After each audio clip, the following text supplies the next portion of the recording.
मेरठ कांड में जेल गया और संगीत सोम गए दलित परिवार को जो है धमकाने। मिलने के लिए गया?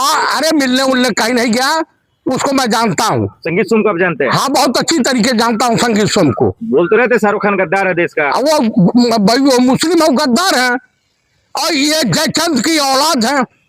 शब्दों का इस्तेमाल सही से कीजिए आप। नहीं, संगीत सोम जयचंद की औलाद है, सलाटर हाउस चलाता है, जो गौ मांस बिकवाता है, जो सबसे पहले मेरठ कांड में वही गया, वो दुख बांटने के लिए। दुख बांटने नहीं गया, धमकाने गया कि मेरे शिष्य का नाम ना लिया जाए।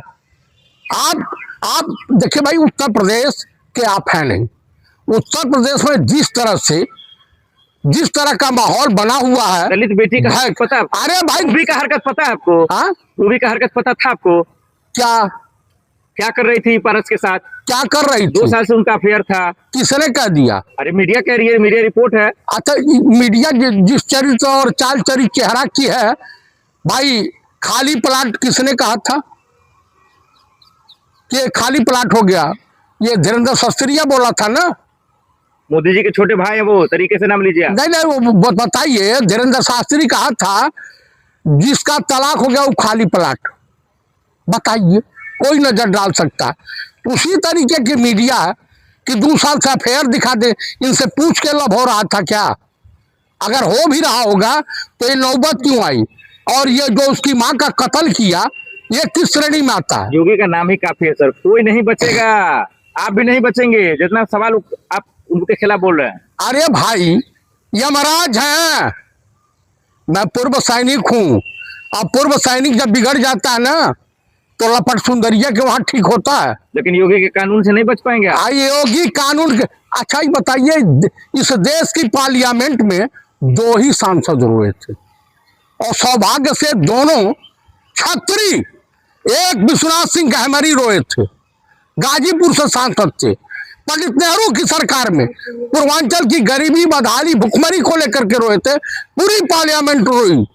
और एक माननीय योगी जी रोए, जो अपना ही केस वापस लिए अपनी मुख्यमंत्रित्व काल में। तो आप मुझे बता दीजिए, वो रोए और हंसी के पात्र हो गए। तो जनता के लिए रो रहे थे ना सर? जनता के लिए नहीं रो रहे थे। यूपी उनका परिवार है। अरे उनका कहाँ परिवार हो गया भैया? साधु महात्मा जाके हिमालय तपस्या करनी चाहिए जगत कल्याण के लिए, कि यहाँ पे आकर के मुख्यमंत्री मलाई चाटने के लिए?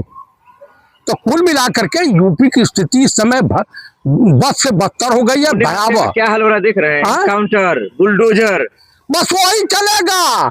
और जिस दिन सत्ता परिवर्तन हुई तो इनके भी मुकदमे खुलेंगे। ये नहीं हटने वाले हैं अब। कहाँ है? हाँ भाई, सही कह रही है, नहीं हटने वाले। इसलिए नहीं हटने वाले कि भाई ज्ञानेश कुमार गुप्ता है, सरकारी मशीनरी का उपयोग करके उनको जनता से कोई जरूरत नहीं है, और इस देश की जनता भी इसी काबिल है। आप बताइए, वर्षों की विरासत बनारस, जिसे गंगा जमुनी तहजीब की नगरी कहा जाता, जो बाबा भोलेनाथ की नगरी है। बाबा भोलेनाथ त्रिशूल नहीं उठा रहे हैं, लेकिन एक गंगा के लाल पठान के बेटे ने त्रिशूल और डमरू दोनों हाथ में ले लिया। मतलब उससे भी दिक्कत है आपको? पठान का बच्चे को तो नहीं लेना चाहिए। हिंदू विरोधी है। अरे पठान के बच्चे को तो नहीं लेना चाहिए। हाँ, हिंदू राष्ट्र बन के रहेगा। हिंदू राष्ट्र मत दीजिए। तो इस देश की महिलाएं फिर सती प्रथा का शिकार भी होती रहेंगी। अब राजा राम मोहन राय नहीं आएंगे सती प्रथा का विरोध करने। तो कानून व्यवस्था नहीं संभाल पा रहे योगी जी? एकदम वहां पे जंगल राज कायम हो गया है। ठीक है।